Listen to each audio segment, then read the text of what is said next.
महिला आरक्षण पर बहुत चर्चा हो रही है और जैसा कि हमारा हमेशा से मानना रहा है, क्योंकि हमने ये लड़ाई बड़े तौर पर लड़ी है, महिला आरक्षण इस देश की आधी आबादी की राजनीतिक भागीदारी और उनके सशक्तिकरण का सबसे जरूरी, सबसे पुरजोर, सबसे सॉलिड माध्यम है। महिला आरक्षण से ज्यादा महिलाएं देश की राजनीति में आएंगी, पार्लियामेंट में आएंगी, नीति निर्माण में उनकी भागीदारी होगी, तो इसका हम पुरजोर समर्थन करते हैं। क्योंकि महिलाओं की जो लड़ाई है वो लंबी चली, लंबी लड़ी गई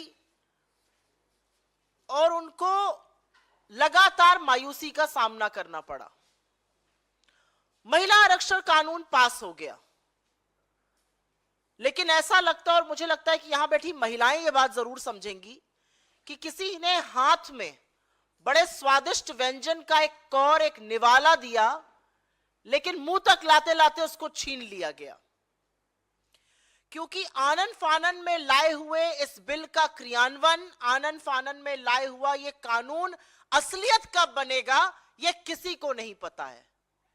अगर सरकार की ही मानिए तो 2029 से पहले संभव नहीं है। अगर सरकार के कुछ मंत्रियों और सांसदों की बात जो उन्होंने सदन के पटल से कही उनकी मानिए तो 2039 तक, अनदर 16 साल का एक लंबा इंतजार है। और इसलिए है क्योंकि उन्होंने इसको आर्टिकल 82 और आर्टिकल 81(3) से लिंक किया है, जिसका कहना है कि 2026 का परिसीमन उसके बाद वाली जनगणना पे होगा। उसके बाद वाली जनगणना 2031 की है और वो जनगणना होते होते, परिसीमन कमीशन बनते बनते, डिलिमिटेशन होते होते 34 आ जाएगा, 39 तक ही क्रियान्वयन होगा। सरकार खुद स्वीकार कर रही कि 29 से पहले नहीं होगा। तो स्पेशल सेशन बुलाया गया, तामझाम किया गया, साजोसाज की गई, बड़े लोगों ने वाहवाही की, लेकिन असलियत यह है कि अभी इसमें लंबा इंतजार है। और इसीलिए जिन महिलाओं को लग रहा था कि भागीदारी होगी, जिन महिलाओं को सशक्तिकरण की उम्मीद थी, इस देश की आधी आबादी अपने आप को थोड़ा सा ठगा महसूस कर रही है। क्योंकि उनको एक झुंझुना दे दिया गया, वो आप बजाते रहिए, जब होगा आरक्षण तब होगा। और ओबीसी महिलाओं के लिए सरकार ने कुछ किया ही नहीं है। ओबीसी महिलाओं पर एक शब्द नहीं बोल रही है सरकार। तो एक बात साफ है कि राज्यों में अपनी हार को देखकर, इंडिया गठबंधन की ताकत को देखकर, आने वाली आगामी हार को देखकर और अडानी पर कोई जांच ना आ जाए उसको देखकर, पहले तो इंडिया बनाम भारत का अनर्गल डिबेट चलाया सरकार ने। फिर समझ में आ गया कि ये तो बैकफायर कर गया, आक्रोश दिखा लोगों में। मां को चाहे भारत बुलाइए, चाहे इंडिया बुलाइए, चाहे हिंदुस्तान बुलाइए, उसकी तौहीन नहीं सहेगा देश। तो फिर हुआ कि लाओ भाई फटाफट महिला आरक्षण ले आओ। बिना सोचे समझे एक महिला आरक्षण आ गया, अभी 10-12 साल का इसमें वेट कर दिया गया। मुझे पता नहीं क्यों लगता है, और आपके माध्यम से ये बात मैं कहूंगी कि ये कहीं 15 लाख हर बैंक अकाउंट में, 2 करोड़ सालाना रोजगार, किसानों की दुगनी आय, 100 स्मार्ट सिटी, रुपए डॉलर का एक मूल्य, 40 रुपए लीटर पर बिकने वाला पेट्रोल और चीन को दिखाई जाने वाली लाल आंखों का जुमला तो नहीं है। क्योंकि अभी जहां तक है जुमलावीर जुमला ही देते हैं, तो महिलाओं के साथ, आधी आबादी के साथ भी जुमले का काम कर दिया गया। खैर, ये जो बिल है ये सार्वजनिक जीवन की महिलाओं को और संसद के पटल पर महिलाओं को ये ताकत देगा। ये जब भी आएगा, जब भी क्रियान्वित होगा, ये ताकत जरूर देगा कि वो महिलाओं के सशक्तिकरण की, जो चुनी हुई सांसद हैं, महिलाओं के सशक्तिकरण की, उनकी सुरक्षा की और उनके खिलाफ हो रहे अपराध पर बेखौफ होकर, बेबाक होकर बोलेंगी और न्याय की उम्मीद और गुहार लगाएंगी। मेरी आशा है कि जब ये बिल क्रियान्वित हो जाएगा, जब महिलाएं नए सांसद बन के आएंगी, तो वो एक नजीर पेश करेंगी। वो देश को और दुनिया को दिखाएंगी कि महिला सांसद बनकर वो अपनी जिम्मेदारी को पूरा कर रही हैं। वो महिलाओं के सम्मान के लिए, उनकी सुरक्षा के लिए, उनके हक की लड़ाई लड़ेंगी। ये एक फोटो है, ये भाजपा की तमाम वो महिला सांसद हैं। जब ये बिल पास हो गया तो उन लोगों ने प्रधानमंत्री से मिलकर उनका अभिवादन किया और साथ में ये तस्वीर खिंचवाई। अच्छा लगता है ये तस्वीर देखकर, सच मानिए मुझे भी बहुत खुशी हुई। महिलाओं को सशक्त देख के कौन खुश नहीं होता। देश की आधी आबादी है, हम इस आबादी का हिस्सा है। बहुत अच्छा लगा इस तस्वीर को देखकर, मन वाकई में खुश हो गया। लेकिन इन्हीं सशक्त महिलाओं की, महिलाओं के खिलाफ हो रहे अपराध पर सतत लगातार चुप्पी देखकर वो सारी खुशी क्षोभ में, दुख में और कहीं पर तरस में बदल गई। इतनी सशक्त महिलाएं, देखिए जरा, इनसे ज्यादा सशक्त दूसरी कोई महिलाएं पूरे देश में नहीं होंगी। और ये महिलाएं, महिलाओं पर हो रहे अत्याचार, उनके खिलाफ अपराध, उनके खिलाफ हो रही अराजकता पर एक शब्द नहीं बोल सकती हैं।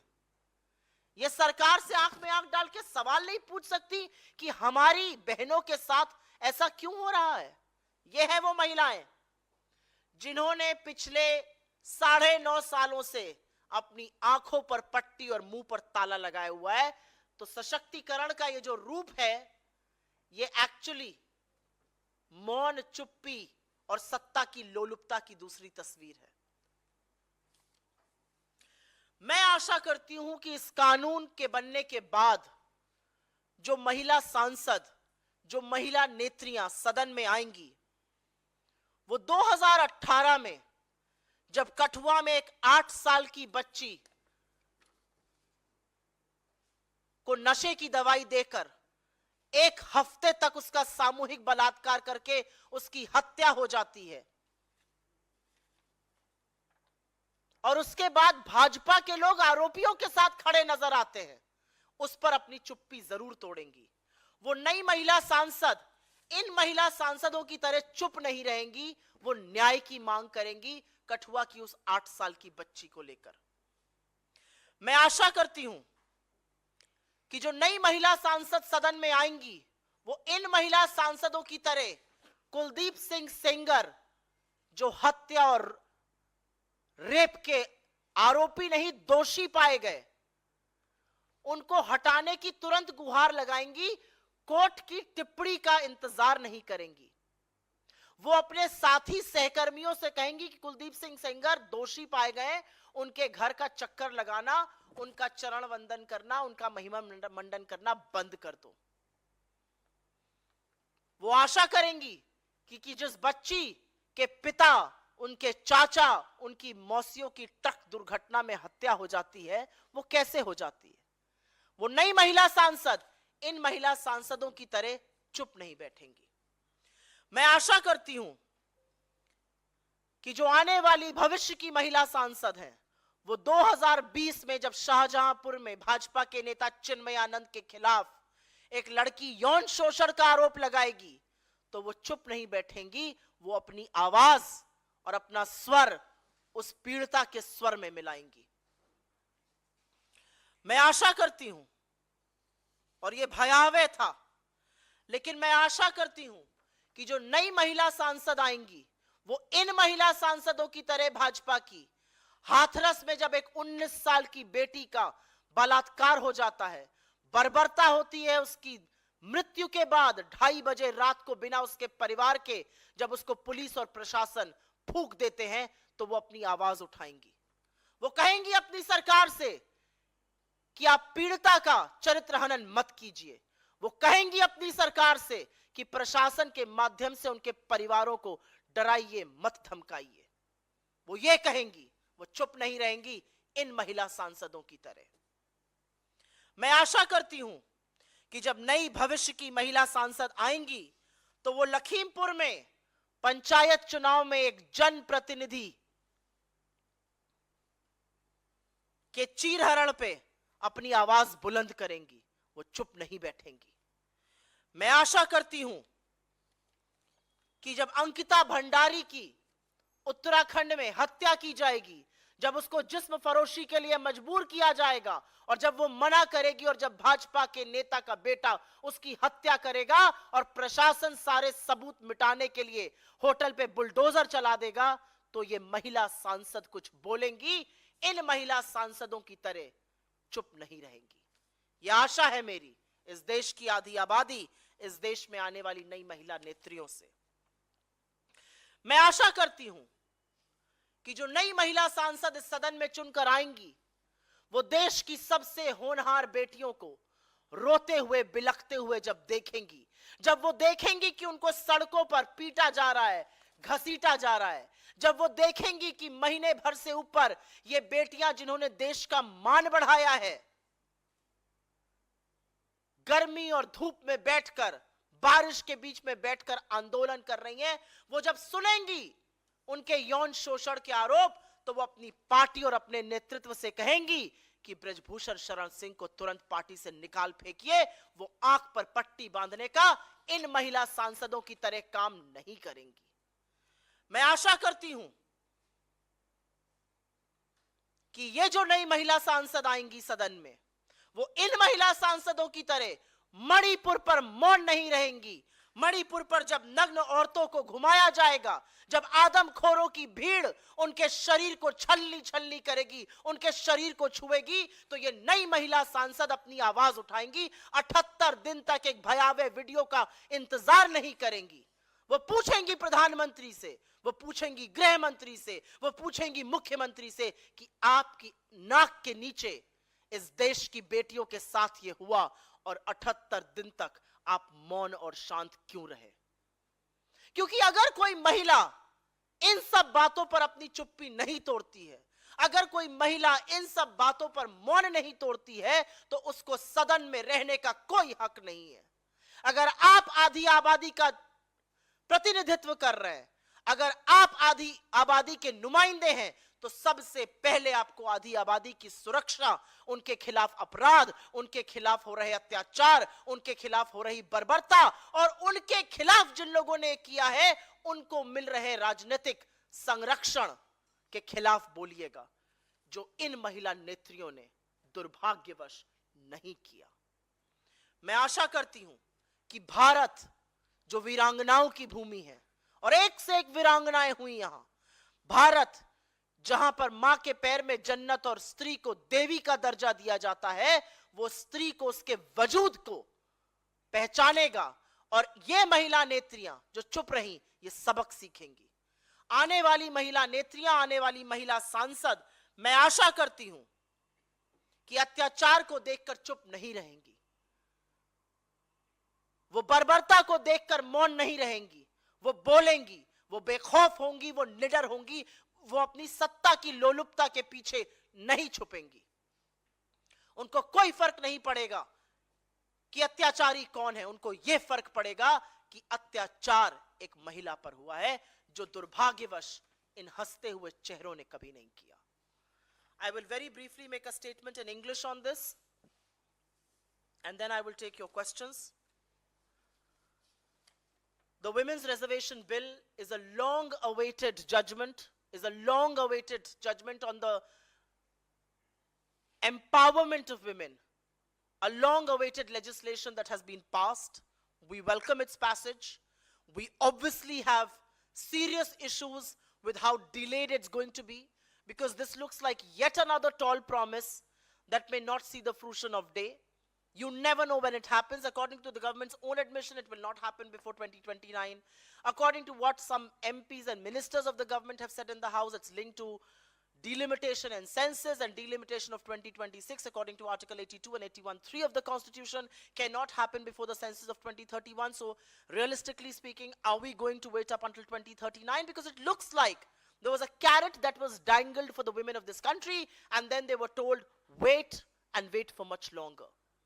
And of course, not a word on women coming in from the backward classes, something that we have been completely talking about, the backward castes completely missing. But what is missing most, and I want to say here, when a woman gets elected to parliament, and parliament is our highest decision-making body, when a woman gets elected to parliament, each one of us expects her to speak against injustice meted out to other women, to speak against gruesome crime that happens to other women, to speak for fairness for other women, to speak for equality, to speak for justice, and most of all, to speak for women to be empowered. I saw a picture. It's a beautiful picture, actually. It's a picture of BJP's women MPs. They all thronged around Mr. Modi, congratulating him after the women's reservation bill was passed. It's a picture that makes all of us happy. I was very happy to see this picture. But the moment I thought about how each one of these women, not one, not two, but each one of these smiling faces have kept conspicuously quiet each time a gruesome crime has happened against some woman or the other across the country, it hangs my head in shame. Because I was expecting that women like them, and they are the most empowered, the most powerful women of this country, elected to the highest decision-making body, that is India's parliament. They kept quiet each time incidents of crime happened to women across the country. And so I expect that new members of parliament, new women who will be elected to our legislatures, are not going to keep quiet when an 8-year-old is going to be drugged, brutally raped and murdered in Kathua. She is not going to stand up for those who are perpetrators of this crime. She is going to ask for justice, unlike what these women did. I do hope that the new MPs who are women who get elected are not going to keep quiet when Kuldeep Sengar is found guilty, not charged, but guilty of rape and murder. They're not going to keep quiet when a 19-year-old level serious charges, her father, her uncle, her aunts die in the process. They are not going to wait for the High Court to give its observations, and only then will law enforcement move against Kuldeep Singh Sengar. I do hope they will not keep quiet, unlike these women, when sexual exploitation charges are leveled against Chinmay Anand in Shahjahanpur. I hope they will not keep quiet when elected representatives are disrobed and their clothes are torn in Lakhimpur, unlike these women who did not say a word. I do hope they will not keep quiet when Ankita Bhandari is forced for sexual exploitation, and when she refuses, she's murdered brutally. And to ensure there is no proof that will trace it back to the BJP leader, the entire hotel is bulldozed. I hope they will ask for justice, because these women in our legislatures have not done that. I do hope that the new women MPs are not going to keep quiet when they see India's most decorated athletes being dragged on roads. They have brought us maximum glory. They will not keep quiet when they are dragged on roads, mercilessly beaten up, because they level sexual exploitation charges against one of BJP's MPs. I hope the new members of parliament are going to speak against the BJP, are going to speak against the leadership and say a man like Brij Bhushan Sharan Singh, who's charge-sheeted for sexual exploitation, cannot be a part of our decision-making, cannot be our colleague in parliament. I certainly do hope that the new members of parliament are not going to keep quiet when a Dalit girl, all of 19 years, is raped, murdered, and burnt without the presence of her family at 2:30 in the morning in Hathras. Because these women legislators did not do that. These women legislators did not say that what happened in Hathras was a shame on humanity. It was a blot on being a woman. They did not raise their voice on the fact that there was victim shaming, that the UP police and the UP administration and the BJP leaders continued to say there was no rape. And I do certainly hope that the new legislators, the new MPs who come to parliament, are not going to keep quiet when two women are paraded naked in Manipur. I hope they will not keep quiet for 78 days and they will raise the questions to the Prime Minister, to the Home Minister, to the Women and Health Minister, to the women departments in this country. I do hope they will ask, what is our double-engine government doing in Manipur? I do hope they will ask the Women Commission, why did they not lodge a complaint? Because when you elect women, you expect them to speak for other women, to speak for one half of humanity. You expect them to voice their opinion and ask for justice when women are denied justice across the country. You don't expect them to be mute spectators with smiling faces for cameras and not speaking a word for another woman in this country. Women in the BJP who have been elected to parliament, with all due respect to the election, have really let down half the country's population. They did not speak on gruesome crimes. They did not speak on political patronage. They did not speak when women across the country were made to suffer, made to humiliate. And I do hope the Women's Reservation Bill and whoever gets elected is going to change that.